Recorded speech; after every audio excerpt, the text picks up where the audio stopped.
तब नाज़रीन सेटिस में आपका खैर मकदम है।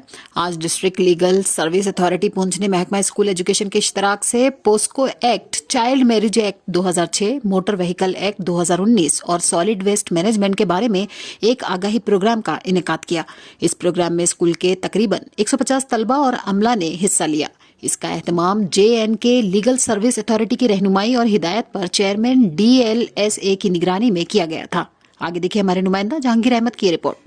और वे में उसको डिस्पोज ऑफ करना है ताकि उसमें एनवायरनमेंट के हजार्ड्स ना हो। Therefore it is incumbent upon you कि that you shouldn't throw the waste directly into the drains, नालियों में या हमारे जो नाले हैं आप उसमें जब डायरेक्टली फेंकते हैं। बारिशों के दिनों में आपने देखा होगा, सारे लोकल हैं, टीचर्स भी हैं यहाँ पे, कि हमारी जो गलियां होती हैं वो जो नाली और गली में फर्क नहीं रह जाता, वो जो सारा चोकिंग हो जाती है। चोकिंग की वजह से क्या होता है, आपकी रोड, इवन कुछ लोगों के घरों में भी पानी जाता है। पुंछ में आपने बारिश के दिनों में न्यूज में यह रहा है कि अर्बन सोसाइटी में चाइल्ड मैरिजेस कुछ हद तक जो है वो रुक गई है।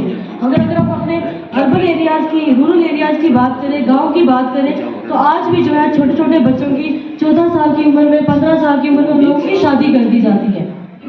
ये होता है हमारे पास, जिनको ऐसे केसेस आते हैं जहाँ पे छोटी छोटी